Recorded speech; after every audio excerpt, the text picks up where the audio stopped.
Hey, what's up, everybody, and welcome back to Post Credit Chat. My name is Mark, and this is Sam, and you are joining us for our Marvel movie review, where we jump through every Marvel movie throughout the year leading up to Doomsday, releasing later this year in December. We're here for Captain America: The First Avenger. Sam, give me your initial thoughts. How did you enjoy this movie? I like it. I think it's a good movie. It I gets the think thumbs it's up approval. absolutely, dude. This is thinking about phase one. This is like, may I like this one a lot. We'll talk about where it sits later, I'm but excited. I'm I excited to like it. hear more about it. I think for me, I got to say as well, I really did enjoy this movie. So, Yeah, you heck guys yeah. have a lot to look forward to. As always, where you can find us on Instagram, TikTok, Blue Sky, X, and YouTube, all to handle the post credit chat. Sam, let's jump into it. Let's do it. Captain America: The First Avenger. This movie is directed by Joe Johnston, and this is very surprising to me. He had a really good like run of movies he's directed leading up to Captain America. Prior to Captain America, he did Jumanji, October Sky. I don't that's with Jake Gyllenhaal. I don't know that a lot of people have seen that movie. I thought it was excellent. And then Jurassic Park 3, surprisingly, that one caught me off guard. Love that movie, and for a guy who's never directed anything Jurassic Park related, I mean, I guess it would have had to been one of the first 2 movies, but it felt really Jurassic Park watching Jurassic Park 3, and so I thought he did a good job, following the homage of 1 and 2, so that's cool. And prior or after Captain America, he did Not Safe for Work and The Nutcracker in the Four Realms. Yeah, And there was another movie, I completely forgot to put it on there, but for the most part, he's only had like 4 movies I think he's directed after Captain America. So let's talk a little bit of fun details. For Captain America, it released July 9th, 2011. Sam, this is interesting because let me pull this up. Thor released just 2 months before, yeah, I yeah. think. That's so true. It was like May 2011. It was the same day May as one of the 2nd, Iron Man movies. 2011. Yeah. Yeah, May 2nd, 2011. And just a few months later, we then have Captain America release, which I thought was wild. So we're not really in those days anymore. We are getting no, multiple Marvel movies a year, but we're not getting them like this close together, which is just yeah, wild. I mean, it's kind of funny because I wish I could remember these movies releasing so close together because I think I would have had a bigger appreciation for it.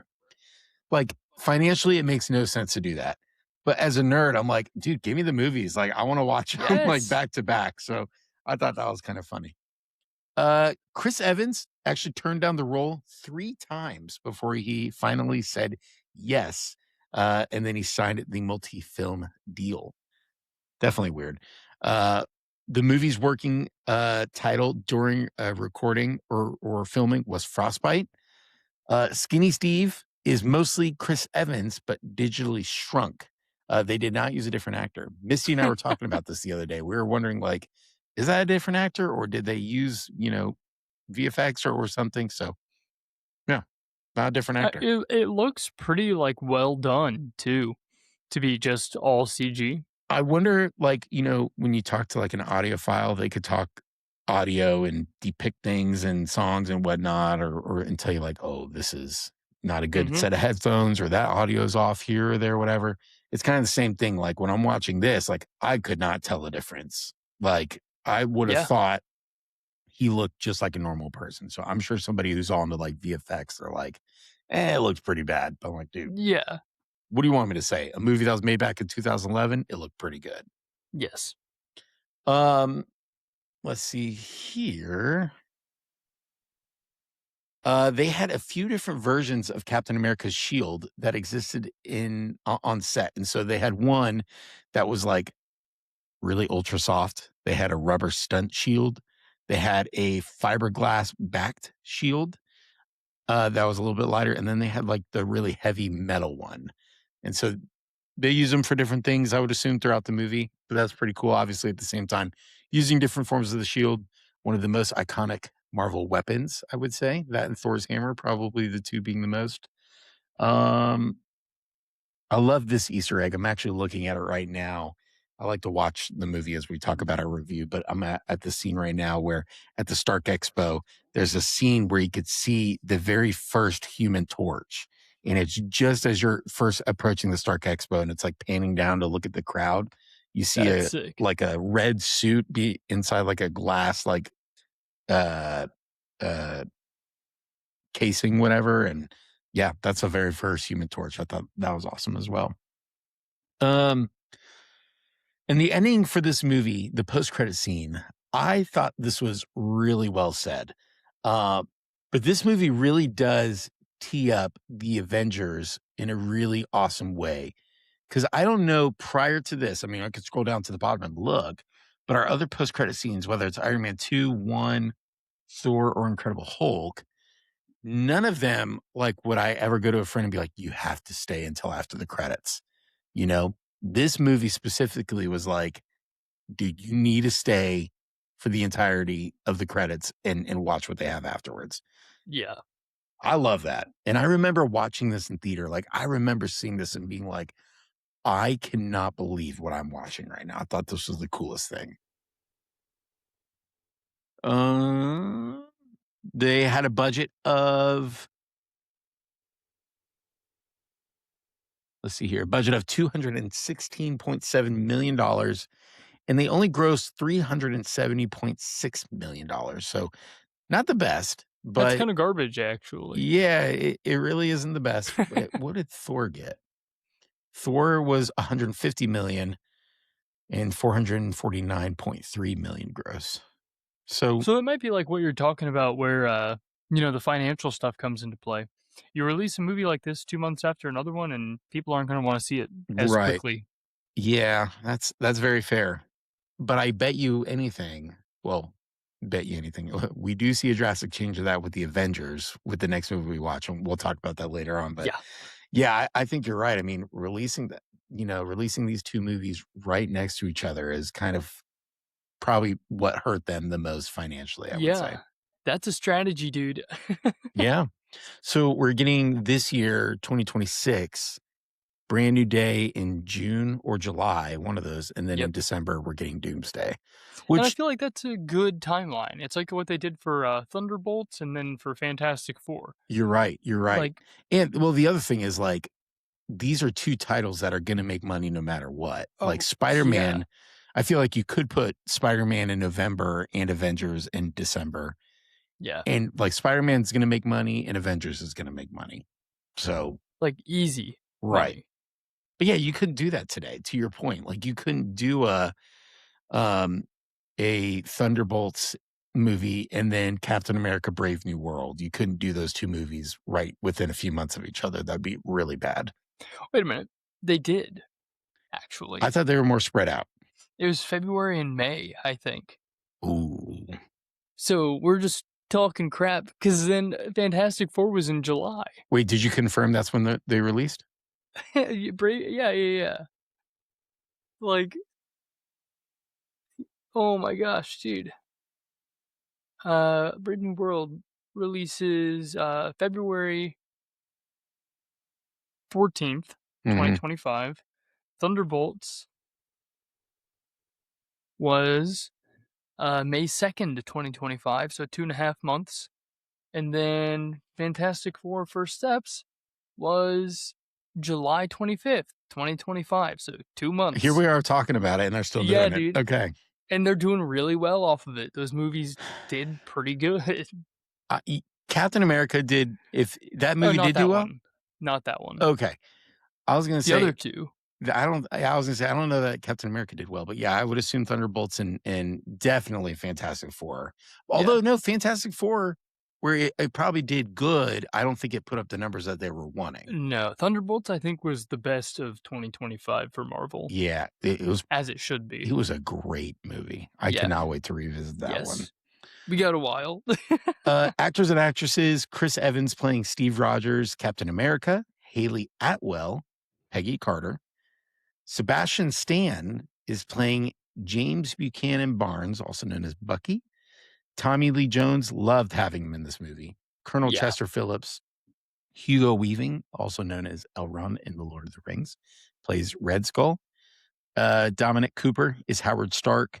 Stanley Tucci, we'll say. I know that's probably not right. It also sounds really funny, but we're going to say it confidently. Stanley Tucci, Dr. Abraham Erskine. Samuel L. Jackson is Nick Fury, and Toby Jones as Dr. Arnim Zola. And those are big actors and actresses, I'll say. Not that Heck everyone yeah. isn't important, but just the ones that we're going to focus on for this review. Sam, I was watching Captain America: First Avenger, and I caught something that I was kind of blown away by. Ooh. But this is kind of funny. Bucky sees Howard Stark, like Bucky and Chris Evans, Bucky and Captain America, Steve Rogers. They go to the Stark Expo, Yeah, yeah, yeah. and it's there. They're watching Howard Stark talk on stage, right? And Yeah. then Howard Stark and Bucky and Steve Rogers are all on the same side, you know, fighting against Red Skull. Yes. That's crazy to me because when we go to Captain America: Civil War, Bucky is the one who kills Howard Stark. He kills Iron Man's parents. Yeah, yeah. What? Isn't that wild to think about? I was just kind of like I thought about Yeah. that. I was blown away. I like pause That it is and crazy. I'm like talk to my wife about that. I was like, I can't believe I'm just now putting this together that Bucky's watching Howard on stage and then he actually kills him. Yeah. I thought that Dang, was dude. funny. Yeah. Not funny, but interesting. It's funny. And it's funny. Things you loved, didn't love, what stuck out to you? Um, you know, it was kind of like you mentioned earlier. I do want to say, what's his name again? Make sure you get it right. Yeah, Tommy Lee Jones is actually a really good part of this movie. Yeah. Like, I think an underrated part of this movie. He's really good in the role. Yeah, I mean, that's it. For that time Um, period and everything, he yeah, fits in really well. absolutely.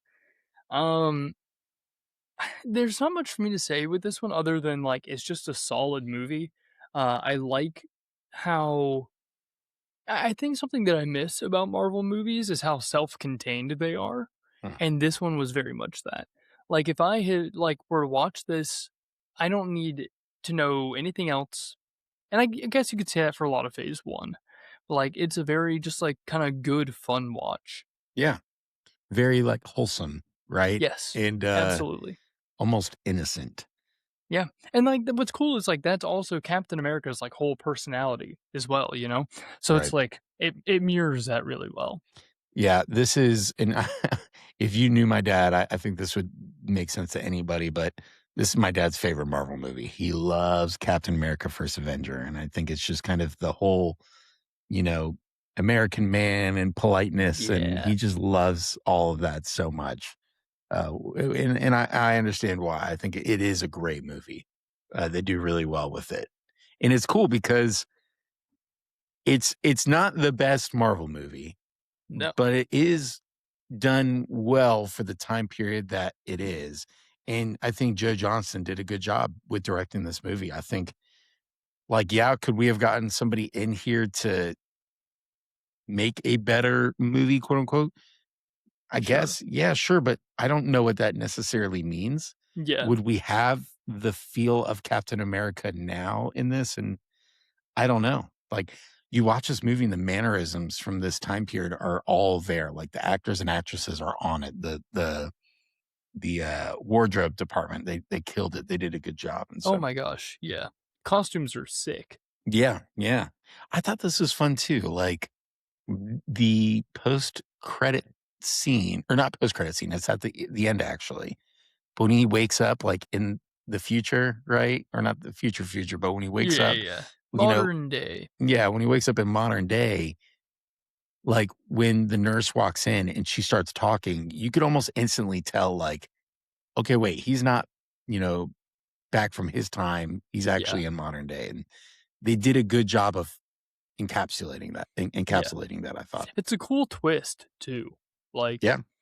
I don't know. If I didn't know about it, it's like, "Oh, what?" Like, that's crazy. I agree. I completely agree with you. Is there like let's talk, I guess, a few of the actors real quick. Let's go Chris Mhm. Evans. I Yeah. He turned down this role 3 times. He's an idiot for that. Dude, like, absolutely nailed the role. Like, unbelievable. He did a great job. When I think of Chris Evans, though, I don't think of, like, Captain America. Like, if you Not go at all. watch him in his older interviews or even now, like, he's by no means this, like, this child, like, but he's a little bit more, like, witty, and he's this fun guy, and Mhm. he's not this, like, super serious superhero, and I think part of, like, these actors, the responsibility they have of playing a Marvel hero is that you gotta realize there are kids who don't know the difference and Yeah. probably look at them like, "No, you actually are Captain America to me," you know? And so Yeah. when you go watch him in an interview, you're like, "Oh, this you're acting. You are not Oh, yeah. Captain America," you know? Yeah, and it's weird seeing him too as, like, a Human Torch, because they are, like, Yeah. I swear he's played Marvel characters that are, like, polar opposites of each Yeah. other. It's so funny. I think that's a great I didn't even think about that, but you're right, he did play the Human Torch. We probably absolutely should have visited that at the beginning of this, but he, like Human Torch, I in my opinion, for somebody who obviously is best friends with Chris Evans, like, I would assume he aligns more with the spunk and the Yes, wittiness of Human Torch as opposed to the calm, cool, collected, you know, hero-like version of Captain America. I So, agree. Yeah. I saw this movie, called Not Another Teen Movie when I was a kid. Not Was never allowed to watch it, but, my Yes, buddies and I I know exactly what you're talking yeah, about. and he's in that movie, and he's like the jock that is, like, Yes. so inappropriate, and it's so funny, and I'll never forget watching this. I was like, "That's the guy from Not Another Teen Movie," and it took me time to get over that. That's a tough one. Watching that before Captain America, dude, that's gotta be like, ooh. It wasn't, like, right before I mean, it was probably, like, a good 6, 7, 8 years before. I can't even remember when that movie came out and how old I was, but yeah, that I whenever I was watching Captain America, it took me, like, half the movie. Is like, I keep seeing this guy from Not Another Teen Movie, and so finally got past it.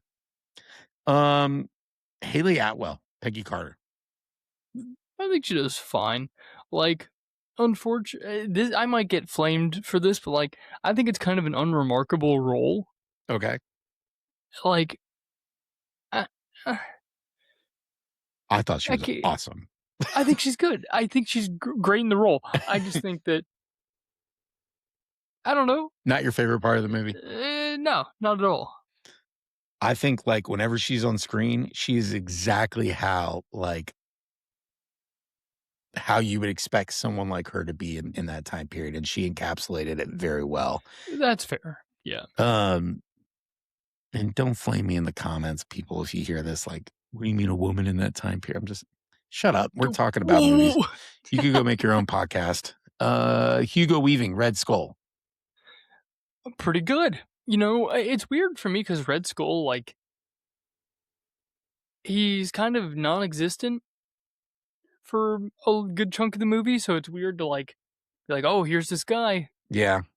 You only see him a few Um, times, like, in the yeah. beginning, like, in the middle when, like yeah, I mean, throughout I guess you do kinda see him throughout, but I see what you're saying, like, for elongated periods of time, like, he's really only in it, like, a few times. Yeah, and, like, he's good. I think the actor does really well, but he just doesn't get enough screen time to be, like, that remarkable, I guess. Here's a question for you. At the beginning, he's going after the Tesseract.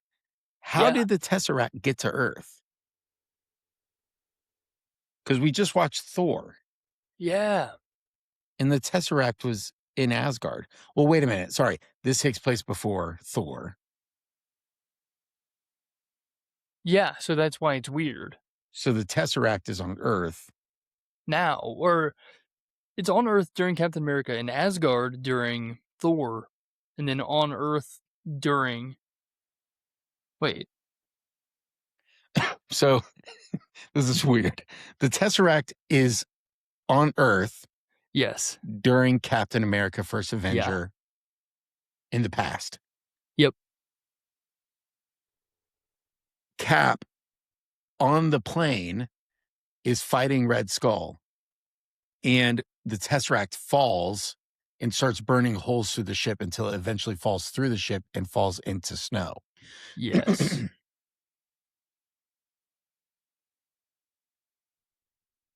Was that not the Tesseract in Thor? I thought it was. No, it is the Tesseract. It 100% is the Tesseract. So then,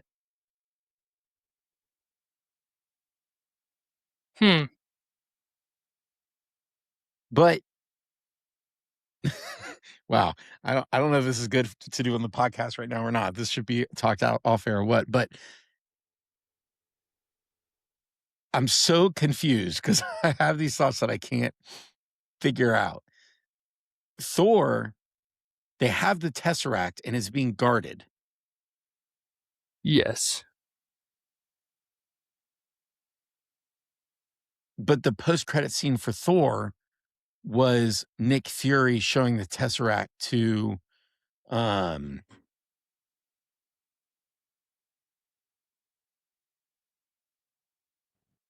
Okay, here we go. I found it. So it to Eric begins. Selvig. Sorry, I had to think of that. Okay, sorry. Yeah. So it starts on Earth, because Odin put it there. Okay. And then Hydra uses it in the 40s. Shield gets it in the 80s, and then in between, like Shield using it in the 80s and 90s, Loki takes it to Asgard, and then wait. Okay, well, no, you're But when does it go back to Earth?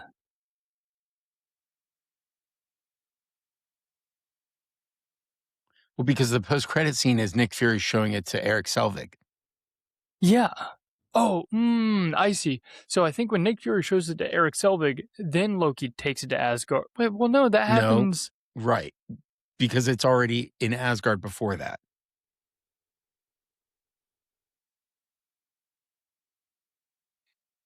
This is a flaw in the MCU, maybe. No, wait. Apparently, What are we there's missing? something called the Casket of Ancient Winters that is frequently confused for the Tesseract. That in the Casket of Ancient Winters is what is in Asgard, not the Tesseract.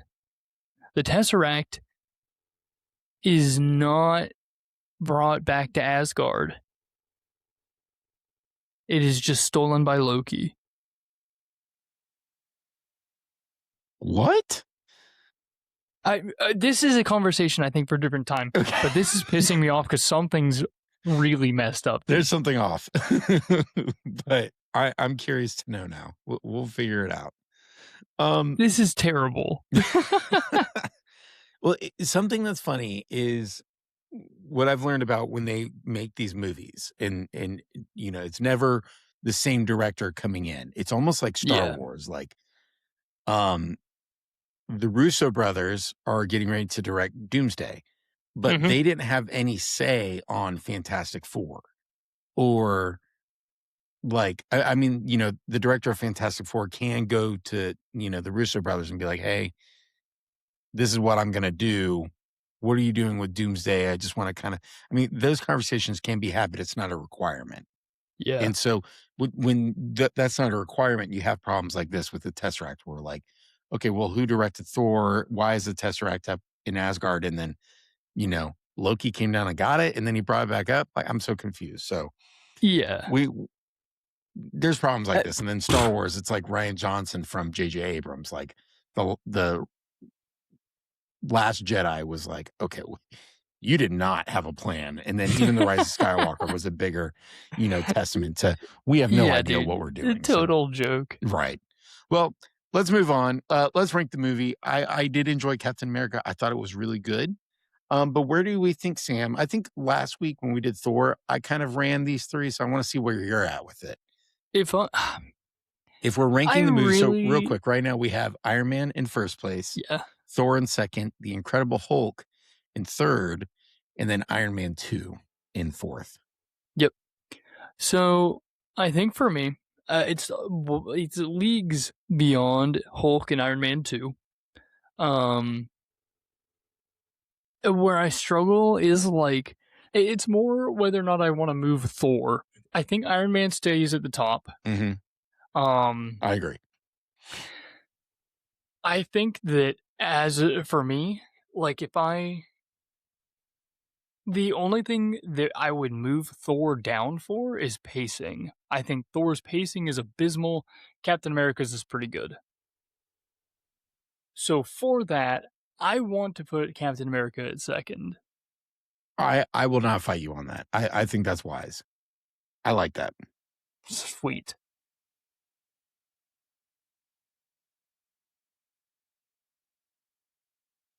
What did I do? I have no idea. There we go. I got to get these dang keys I installed on my keyboard out of here because they're terrible. Whoa. There we go. Okay, so we've got Iron Man at first place, Captain Yep. America second place, Thor, The Incredible Hulk, Iron Man 2. I don't know why. I'm kind of regretting not putting Iron Man 2 before The Incredible Hulk. Not going to lie. Oh, mm-mm. I might just need to be reminded. I know we put it there for a reason, but Yeah. I Hulk is better than Iron Man 2 is not a good movie. okay. I feel like it's been forever since we talked about it, even though it was literally just a couple weeks ago. Villain rank. We got Loki, Obadiah Stane, The Abomination, and then Whiplash. Talk to me. Where do you feel like we Dude, should put Red Skull? I think it's a shame how crap the early villains are. Like, I think that Red Skull deserves 2 just Yeah. because he's barely more fleshed out than the other 3 below him. No, I completely agree with you. I think it's like it's not even a question. Um, oops.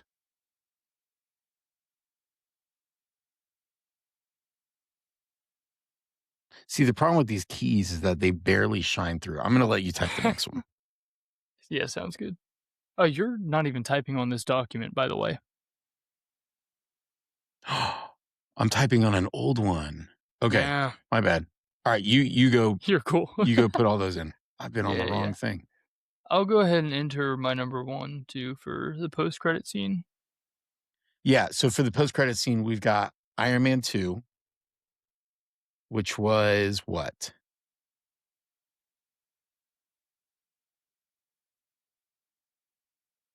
Yeah, it was our favorite one too, so it was real good. Um, hmm, dude, this is embarrassing. How do we not know What that? is the Iron Man 2? Hold on, I don't want to know, but I Uh, oh, it's the oh crater. Yeah, yeah. immediately. Yeah, Thor hammer. yeah, Uh Thor hammer. and then Iron Man 1, that post credit scene was Nick Fury saying, Yep, I'm starting something. the OG. And then Thor was Loki Tesseract. Loki Tesseract with Eric Solvig. Yep. And then the Incredible Hulk again didn't really have a post credit scene, but it was just more so Robert Downey Jr., Tony Yeah. Stark showing up to talk to uh, the army guy. Can't remember his Yep. name.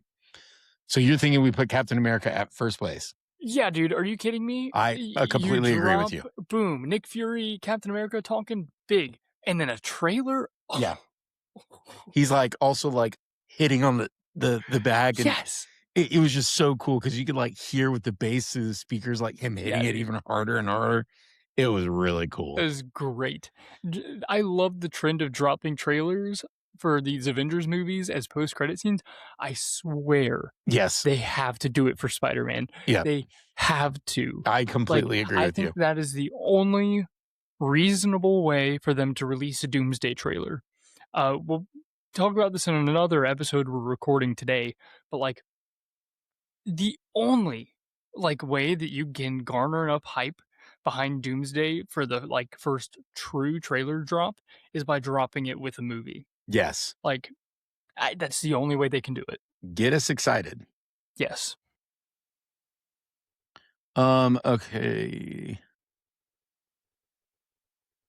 Red Skull. for that one. Dun, dun, dun. Perfect. Here we go.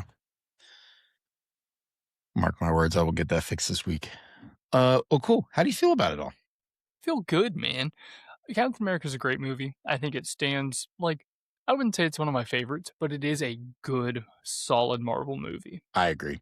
I like it. Like, yeah, I would have no problem rewatching this once a year, you know? yeah, 100% with you. It's a But as we were good talking, movie, there are man. other Marvel movies we're like dreading rewatching. And so Yeah, the fact of the matter is, so far, I would have no problem watching any of these movies, even Iron Man 2. yeah.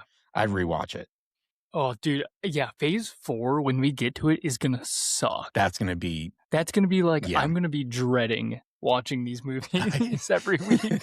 I completely agree with you. Phase 4 is going to be brutal. That Yeah. much is for sure. Because the thing is, at least right now, like, with The Incredible Hulk, right? It's like that movie wasn't great, but it's still not like we're at the point where the movies are generally enjoyable and Right. still have, like, some redeeming factors.